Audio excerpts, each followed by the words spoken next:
Welcome to the PrivacyCast, the Data Privacy Podcast. We bring to you the Season 1. Season 1 is all about technology. I'm your host Akarsh, and let us welcome Professor Sandeep Shukla, the renowned voice of cybersecurity in India. Dr. Sandeep is a professor of computer science at IIT Kanpur, the India's leading hub of cybersecurity research.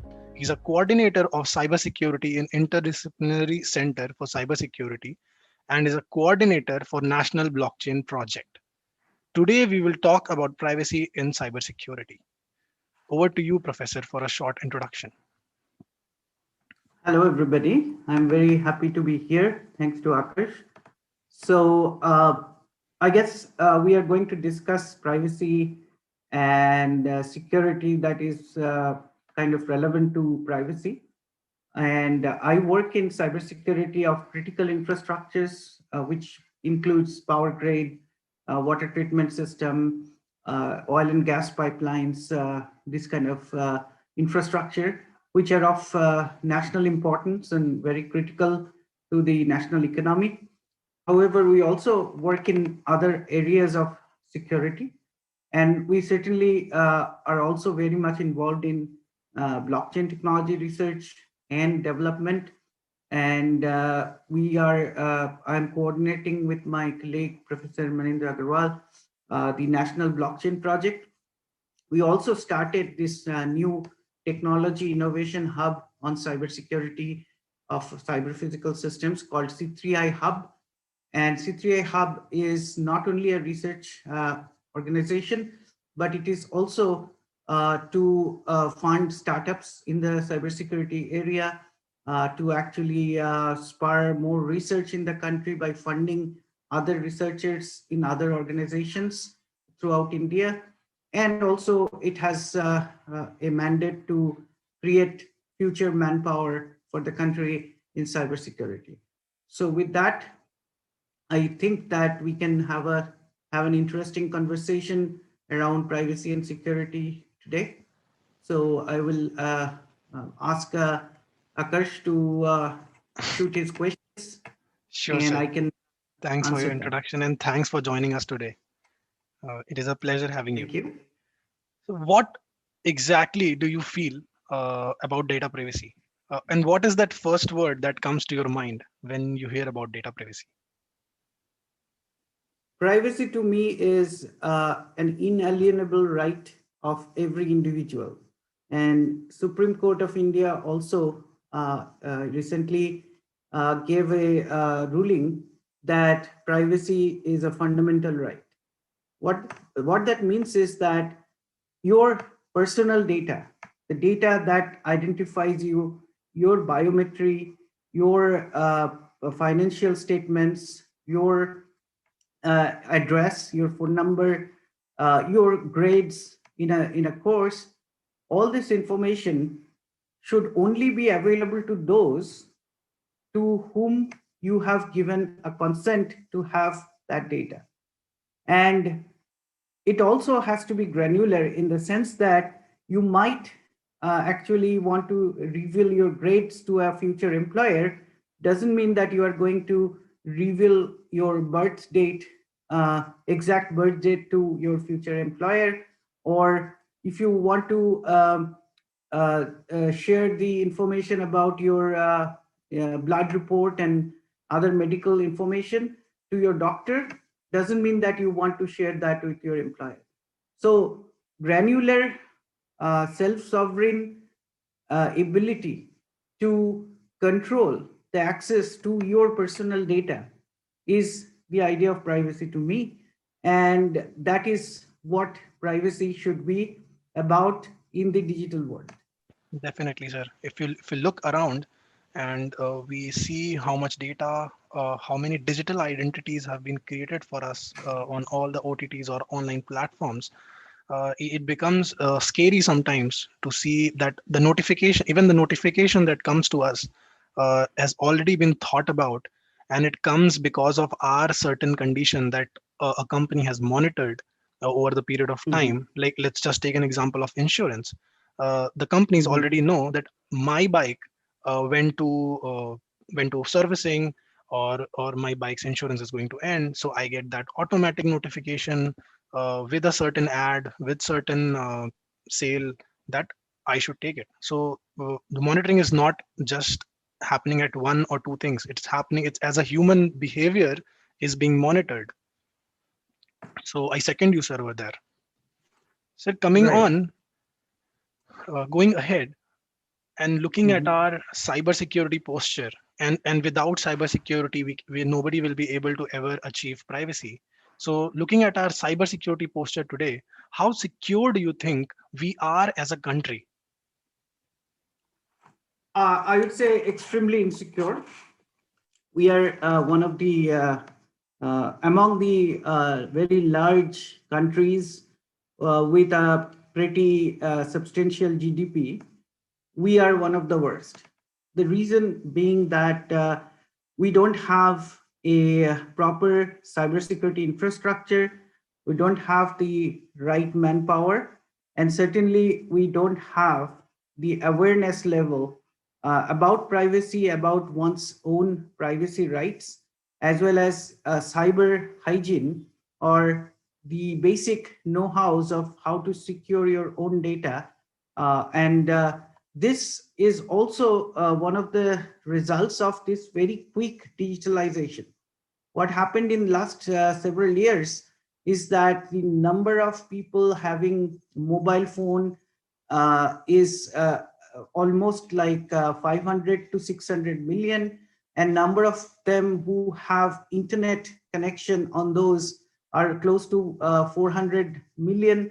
And then people having internet connections in some way or the other, either through home or through cyber cafes or through their phone mobile data, is also close to 600 700 million.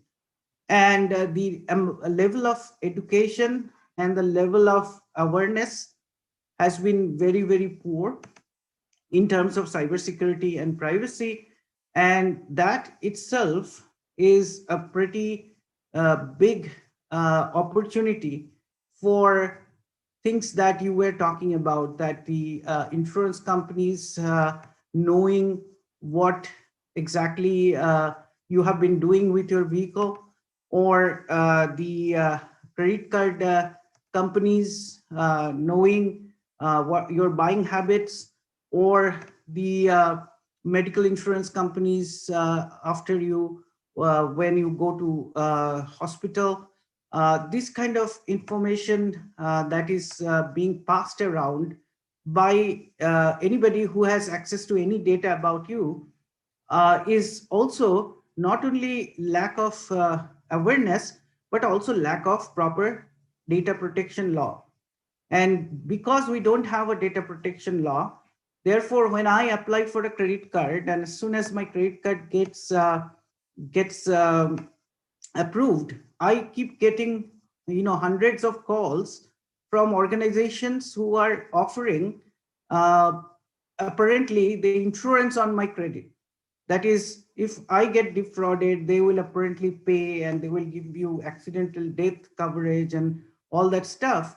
And I was appalled that they receive my phone number, the fact that I got a credit card from a specific bank.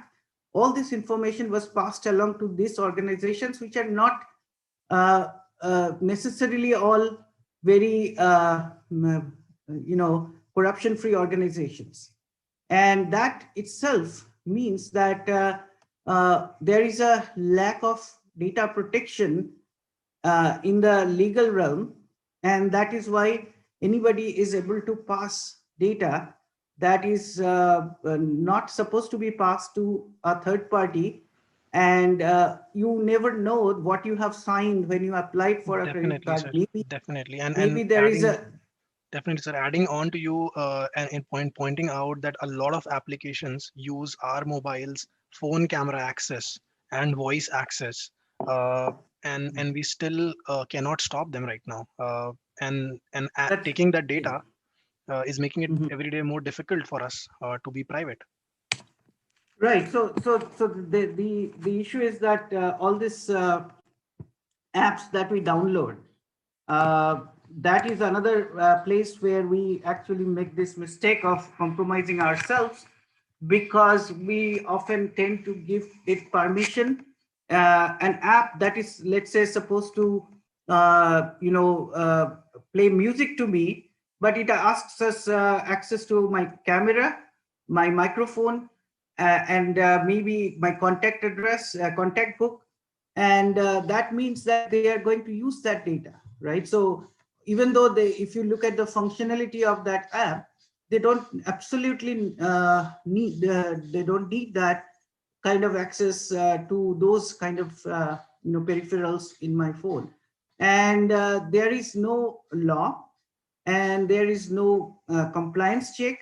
So only in financial sector there is a certain compliance checks that are required, but in any other sector, the compliance, like in the US, for example, for hospitals and health information systems have to abide by HIPAA, right? So similarly, the universities, they have to abide by a particular law that student data, their information, their roll numbers, their grades, etc., cannot be shared with a third party, even with their parents, if the student is an adult, without their consent. So there are laws, specific laws for specific sectors that disallows use of data by an organization who you trusted with your data to share it with a party that you may or may not trust. So Definitely. that's the legal framework that is missing. So going back, awareness and education is one thing. The legal framework is the second thing that is missing. And third thing is that the in India, the corruption is very high. So even ethical standards that in the absence of legal standards, one could actually apply ethical standards to actually not share data. For example, hospitalization data, etc., are very private information, and that should not be ethically shared with a third party, but that is done. And the fourth thing that has happened in India in the last so many years is that there is this push for this digital India without adequately preparing the citizenry about their rights and responsibilities. And therefore, what is happening is, for example, now anybody who comes to you to deliver a package asks you to give your Aadhaar, copy of your Aadhaar card, right, Right. as identity proof. Right. You go to many shops, even after the Supreme Court has ruled that banks and the telecom operators cannot have Aadhaar as a way to authenticate people, but they keep asking. And most people, they don't know their rights. They don't know the Supreme Court ruling. They don't know that this is illegal, and they give it. And now when your Aadhaar card content is completely given to somebody else, since Aadhaar card copy is often used for other things, like, for example, access to airport, which should not be the case, or access to facilities, hotels, etc., one could actually use your Aadhaar card copy to go and do criminal actions, and then your Aadhaar card identity will be left there, and then you might be in trouble. So there are various ways. Definitely, sir. The society as a whole is totally unaware of their rights Sir, and also the do you think extent that laws. when we are in schools, do you think this should start at school, or there should be a mandatory subject in our colleges? How do you think that as a country we can adopt to it? Because definitely the speed is very high, and in last 10 20 10 15 years India has seen meteoric rise, and that is what has left a lot of infrastructures without buildings. Right. So I think that uh, there is so there has been a push recently, I see, in India, an obscene push, I would say, to actually make school students do programming in primary school and in the other schools. And there are private organizations which are making money by enticing parents to do that. I am completely against that. I think that the students at the early age should not be doing programming. Maybe at the later stage, like ninth to 12th grade, maybe they can do programming, but before that, they should not be subject to do programming. So similarly, computer education has now become, at least in private schools, they give you computer education, but what they teach there is also very, very poor, and the curriculum is extremely poor. So I think that that is not doing any good. But what should be taught is the rights and responsibilities, both in the real world and the digital world, which is not taught in school curriculum. Even today, if you forget about cyber, if you just think about the constitutional rights and responsibilities of citizens, that is not taught in school, and in later years that taught civics, which is part of a bigger curriculum, and people don't take it very seriously.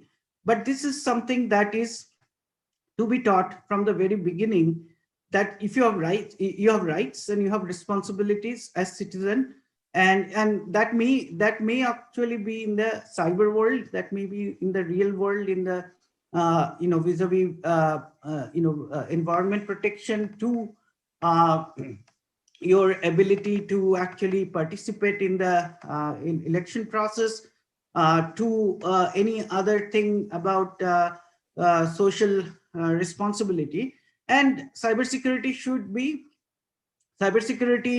hygiene and responsibility should be gradually introduced over the years in school, not necessarily in the beginning. If you don't have any access to a phone or a computer, smartphone or computer as a child, you don't get any idea about cybersecurity. But as you gradually grow, and then you get to see some of this stuff, then accordingly this can be gradually introduced as part of the rights and responsibilities, civic duties, etc., as in the curriculum.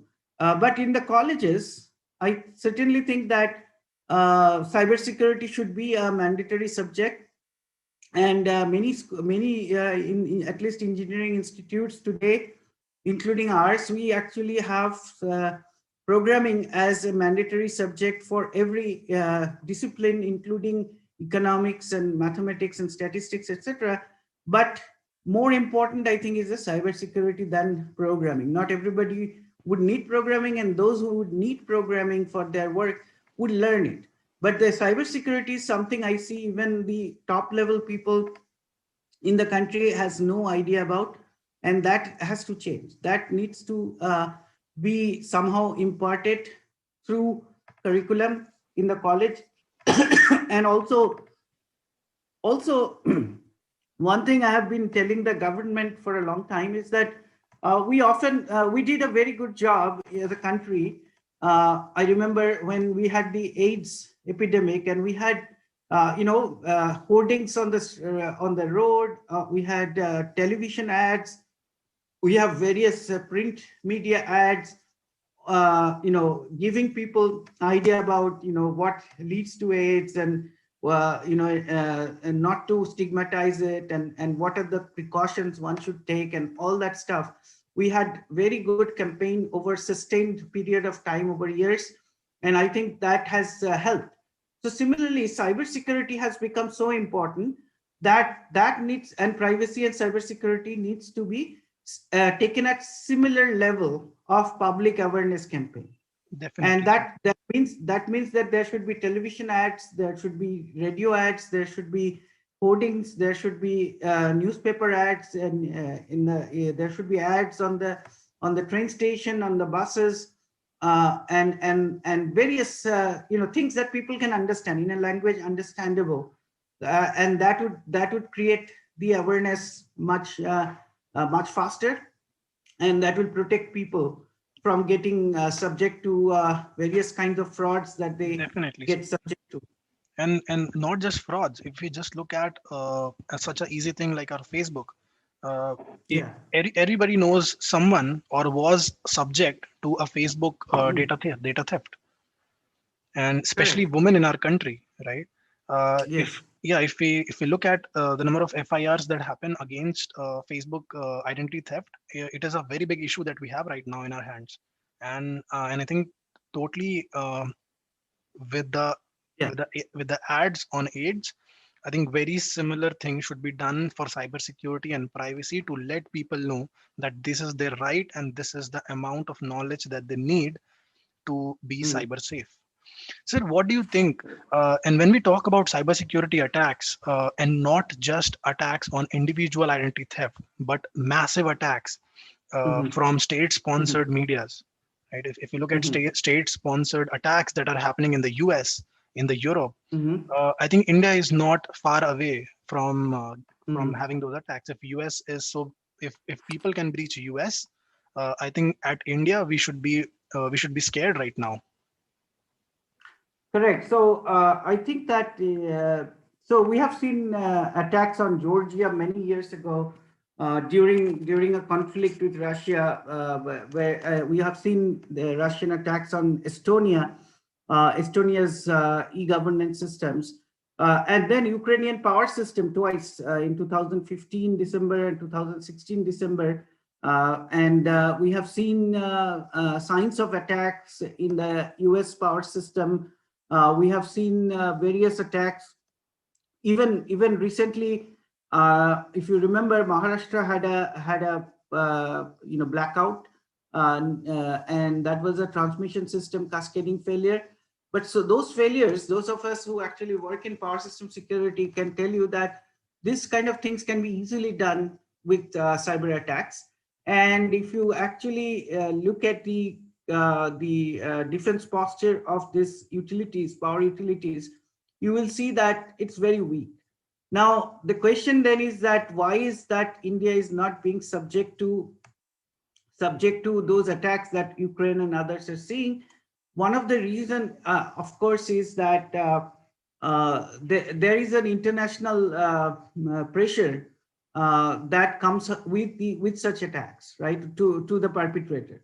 And even and oftentimes you can actually attribute the attack by looking at the modus operandi, the kind of signature and the what we call the way tactics and the procedures and tactics, techniques and procedures or TTPs of the attack, or the, if in case of a malware based attack, by looking at the code signature of the attack, you can kind of attribute to the kind of country that might be involved.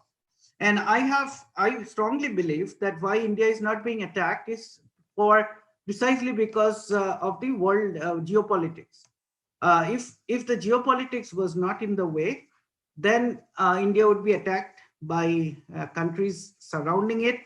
Unfortunately, or sorry, fortunately, there is geopolitics involved, and therefore the attacks hasn't happened. But if the things, if you push the countries to desperation, they would attack, and they would be very easily be able to create blackouts and create various kinds of attacks that we cannot even imagine right now. So I think that our defense systems, cyber defense systems, has to be strengthened before such a thing actually comes to pass. But I think that we need the right manpower and right leadership in cybersecurity to actually make that happen. And that requires also, it's not a simple technology problem. It's a problem of, policy. It's a problem of cybersecurity strategy. It's a matter of cyber architecture. It's a matter of your ability to convince all stakeholders that they need to do something about it. So it's, this problem is not just a technology problem. Technology is not that difficult. The problem is to actually have all these things together to actually make things happen. And that's a very difficult thing to do, given that, for example, power system, there are hundreds of different operators in the power system domain, distribution operators, transmission operators, the generation, power generation operators, various states are involved. So it's a very difficult thing to get done, but we have to get it done, because otherwise we'll be at the mercy of state actors elsewhere who are just not doing it because of geopolitics, not because they cannot do it. Right, sir. Sir, I think talking about policy, India I think India is also going to pass a personal data protection bill, which is also termed as PDPB, which we have seen a Right. few iterations. How do you Mhm. think it will impact Indians and the businesses that we have around us? So the original committee that drafted the bill actually made a reasonable bill, kind of modeled after GDPR. Unfortunately, the latest iteration that was tabled in the parliament has one big problem, that it basically says that the government can look at everybody's data in the name of national security, and that's not how it is done in GDPR and any other democratic countries' cybersecurity or privacy laws. But notwithstanding that particular flaw, I think that this is very important for businesses to get compliant with the Data Protection Act when it comes to that. And the act is actually pretty extensive. It has all the kind of all the restrictions and cybersecurity control requirements as GDPR, and it in some cases it is even stricter. And if there is a audit, see, a law is not any good unless it is enforced, right? So the law has to be enforced, and that will require you to have audits. And audits would mean that the audit should be corruption free. The one of the biggest problem of audit in a country like India is that auditors often are not going to do the due diligence, and you wine and dine the auditors who come, and then they write a good report, and that would be a very dangerous thing. So therefore, there has to be proper enforcement of the auditing mechanism, and there is a penalty involved. So in the US, for example, the FERC, the Federal Energy Regulatory Commission, they actually impose a $1 million fine for every single day that you are non-compliant. The day they find that you are non-compliant to SIP, the Critical Infrastructure Protection Regulations, every day the company utility has to pay for $1 million. So obviously there is a rush to become compliant. So therefore, I think that enforcement and that mechanism to levy penalty and proper judicial expedience has to be there in order to adjudicate any kind of issues that comes up in terms of non-compliance. Now, having said that, having advocating, the strong audit and compliance and the ability to levy penalty, etc., I must say that compliance is a two-edged sword. So compliance often are done for compliance only and for ticking certain boxes and not for proper security.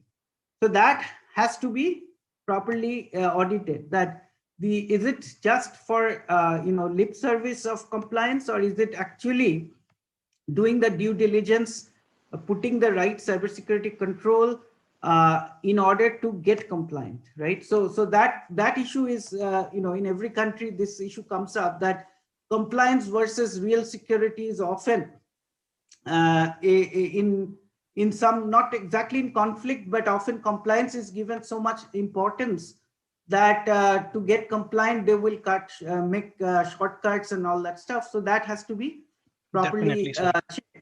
So Yeah. being in privacy since last 3 years, what I have seen is Mhm. exactly the point that you have put forward. Once the Mhm. regulator starts fining, you start getting organizations which are ready with their privacy posture, Mhm. and that is exactly Mhm. what has happened in the Europe. And once the Yeah. India comes out with the bill, I think it will be a very big factor as to how the compliances are being monitored. And I think that Mhm. is somewhere where we will see, as privacy professionals also, and from your angle, cybersecurity professionals, to how India will grow altogether. So that Mhm. coming on, uh, I think people are very curious nowadays. I think everybody now knows the importance of cybersecurity, and the field is Mhm. growing like e to the power x every year. If I look Mhm. back, it's exceptionally growing. So Mhm. anybody who wants to start his career in cybersecurity, what would be your Mhm. advice to them? Well, first of all, yeah, we get to hear this question all the time. Now, first of all, you have to know computer science, right? You have to know programming, you have to know operating system, you have to know network, and you have to know algorithms. All these things are essential prerequisite to be an effective cybersecurity professional. But that only is the start. Then you have to train yourself or get trained by professional programs where you are actually made to learn various things. So cybersecurity is not a it's a vast subject, right? So for example, network security itself can be a 6 month course. Similarly, web security can become a 6 month course. Similarly, application security can be another 6 month course. And then you have the middleware security, you have operating system security, you have hardware security, which is also another maybe 6 months or more course. So now, obviously, nobody, once they have gotten their degree in the basic field like computer science or IT, etc., or electronics, for example, they don't have the time to, necessarily have the time to go through, 6 months, 6 months, 6 months to this large number of hours. So therefore, what they have to do is that they have to either go through self-training or go through a proper curriculum that is compressed, right? So for example, we run with a company called Talent Sprint. IIT Kanpur runs a program on called CSCD, the Cybersecurity and Cyber Defense Professional program, which is basically a 120-hour lecture course, live lecture course, and then there are lots of homeworks, projects, hands-on and capstone project, quizzes. So that gives some standing. That doesn't make you any immediately a very effective cybersecurity professional, but that gets you started to know what you need to do and what you need to learn more, and which area of cybersecurity you want to focus on. So similarly, there are other courses like that by various other organizations, Definitely, sir. and so one can consider that. There are also Right. certification courses like OSCP or um, uh, uh, CISSP, yeah, CISSP, all these different courses definitely. that that also you can take to get started. That doesn't give you become, and don't expect to be an expert in overnight, So, but sir, so, at sir, least that will. maybe where we are going towards is the right set of experience and the right set of knowledge is what can actually Yes, make you a good cybersecurity professional. right. So you have to have real hands-on experience. You can also pick it up on job. Doesn't necessarily have to go through course. A lot of things are possible to pick up in job, especially if you have a good team with seniors who are actually have gone through the experience. So there are various ways you can actually do that. Right, sir. So, sir, coming on to our special round today, which is a rapid Mhm. fire round. Okay. We have our first question for you. What Mhm. is your LinkedIn password? Sandeep 123. Okay, sir. I think that's the general Indian password. And I think the most Yeah. special password that I've heard is password with P capital, by the way. Yes. So, Yeah. And we see that a lot. so do you think that cybersecurity professionals can sleep well at night? Yes or no? Depends. Depends. So, Okay, sir. so cybersecurity professionals should have a nerve of steel. If they don't have that, they won't be able to sleep. So in 1 to 10, How easy do you Hmm. think it is to hack a normal Facebook profile? I'd give it a 4. Okay. I think Facebook has improvised in past years. That's why you're giving it four. In my time, when I was growing, it was eight. So I suggest everybody to actually use two-factor authentication on Facebook for sure. Right, sir. Uh, I hear so many people coming messaging me that I my profile has been hacked and all that, and most of the time it is because they only use password, and the password is usually guessable or something. So thank you, sir. Know more about cybersecurity? Reach out to Professor Sandeep Shukla over LinkedIn. In our next episode, we Sure. have a special guest for you. So stay tuned to know about technology that runs data privacy at the PrivacyCast. Just type PrivacyCast on any platform you use and you will find us.